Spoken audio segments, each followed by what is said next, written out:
হে জগতবাসী, আজ আমি শামীম আলী চিশতি আপনাদের সামনে একটি আলোচনা নিয়ে আসলাম। সেই আলোচনাটি হলো যে যদি কেউ ভাবে যে আমি একদিন মৃত্যুবরণ করব, কিন্তু মৃত্যুর পরে এই জগতের মানুষ আমার জন্য কাঁদবে,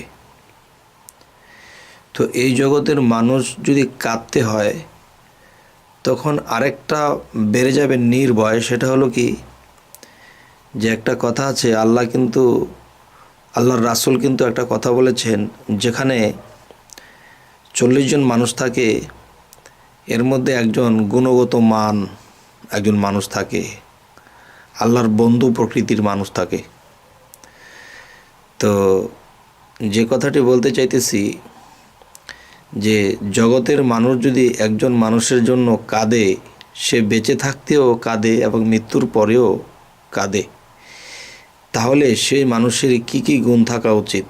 যদি সে এই পৃথিবীতে কোনো পীর আউলিয়াও না হয়, যদি দেখা যায় সামাজিক কোনো মানুষও হয়ে থাকে, তারপরেও সেই মানুষটির জন্যে এই জগতের মানুষ কাঁদবে। সেটা কেমন? যে দেখেন, একটা সংসার ফ্যামিলি হোক বা সমাজতন্ত্র হোক বা দেশবাসী হোক, এখন দেখা গেছে যে একটা মানুষ এমনভাবে চলাফেরা করে যে নিজে জমা করবে, নিজে খাবে, নিজে বাড়ি গাড়ি করবে, এমন চিন্তাভাবনা তার মনে নেই। কিন্তু মানুষকে যখন কোনো কিছু করে দেয়, কোনো কাজ কাম, তাহলে মন থেকে করে দেয়। যতক্ষণ পর্যন্ত তার সমস্যাটা দূর না হচ্ছে বা হাতের কাজটা শেষ না হচ্ছে, ততক্ষণ পর্যন্ত সে থেকে সেটা করে দেয়, এবং তাকে কেউ মিথ্যা বলতেও দেখে নাই। আচ্ছা, এখন দেখা গেছে একটা সংসার ফ্যামিলিতে ভাই বোন মা বাবা থাকে, সন্তানাদি থাকে। তো এখন দেখা যায় সে যখন যা পারে তাই এনে দেয়, তাই খায়, না পারলে কোত্থেকে দেবে, যতটুকু পারে অতটুকুই করে। তো এরকম দেখা গেছে যে ছোট ভাই বোন থাকলে বা অন্য অন্য দেখা গেছে সংসারের মধ্যে নাতিপুতি থাকে, ছোট ছোট ছেলেমেয়েরা থাকে, এদেরকে লেখাপড়া করায়, এদেরকে নিঃস্বার্থভাবে সব কিছু করে। যদিও টাকা পয়সা দিয়ে বের যদি নাও পায়, তবুও দেখা গেছে যে মুখের ভাষা দিয়ে এবং নিজের শরীরের শ্রম দিয়ে অনেক কষ্ট করে এদেরকে লালিত পালিত করে, সংসারে যা পারে তাই দেয়। তারপরও সংসারের মানুষের মন সে পায় না, এই বকাঝকা করে বিভিন্ন।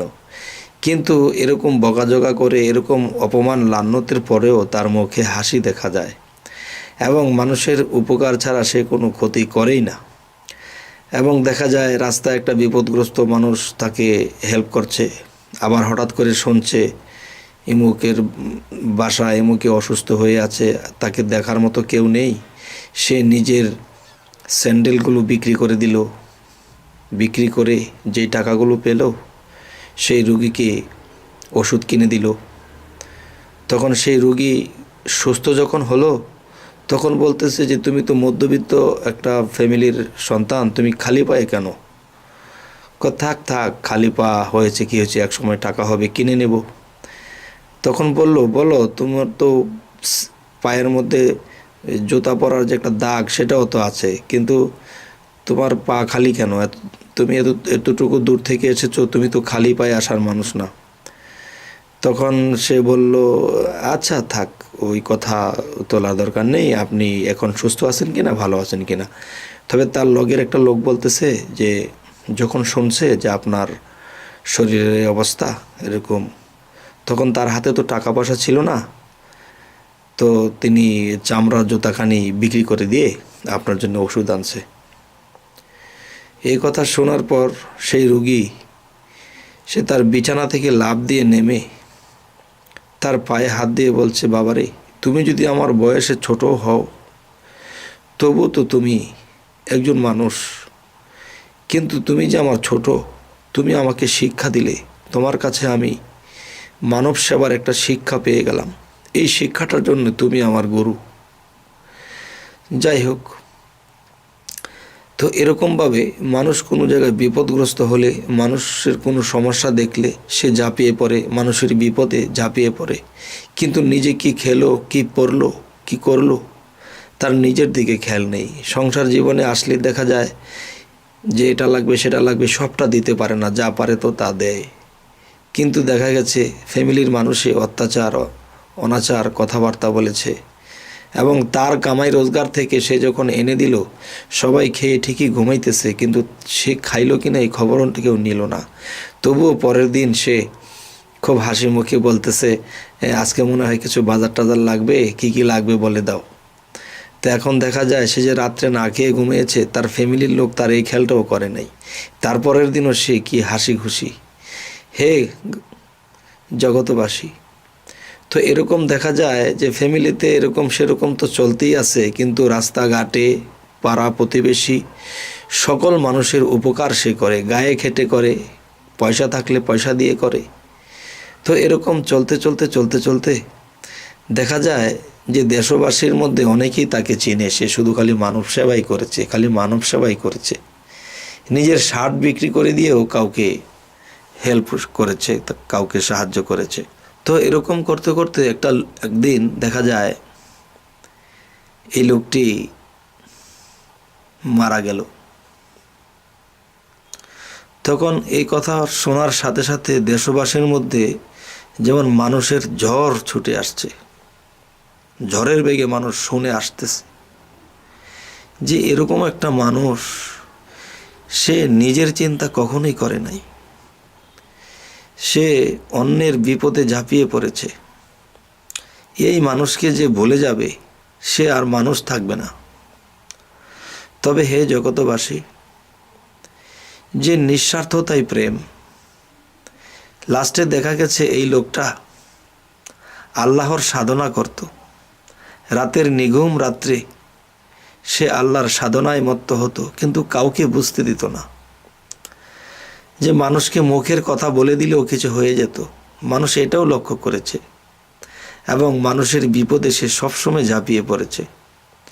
এখন যেই লোকগুলো আসছে, যে মনে হয় যে একজন এমপি যদি মারা যায়, মনে হয় তার জানাজাতে এত লোক হয় না, এই ব্যক্তিটির জানাজাতে এত লোক হয়ে গেল। কারণ কি? কারণ সে নিজের দেহ, মন, প্রাণ সমস্ত কিছু মানব সেবায় লুটিয়ে দিয়েছে, নিজের চিন্তা কখনোই করে নাই, এবং শত দুঃখে সে হাসি রেখেই মরেছে। তখন সেই লোকটাকে দেখার জন্য মানুষ দূর দূরান্ত থেকে ছুটে এসেছে, পাড়া প্রতিবেশীরা কাঁদতেছে, ফ্যামিলির লোক বলতেছে, এই কি, আমরা একে চিনলাম না, আমরা একে বুঝলাম না। তবে হে জগতবাসী, যে কেউ যদি নিঃস্বার্থভাবে এরকম করে যায়, আর জগতের লক্ষ মানুষ যদি তার জন্যে কাঁদে, তখন কিন্তু আল্লাহর অন্তরটাও নাড়া খেয়ে যায় যে সে যা কিছু করে এসেছে, মানুষ তো তার প্রশংসা আর ধ্বনি গাইতেছে, তাকে কি করে আল্লাহ দোজখে দেবে।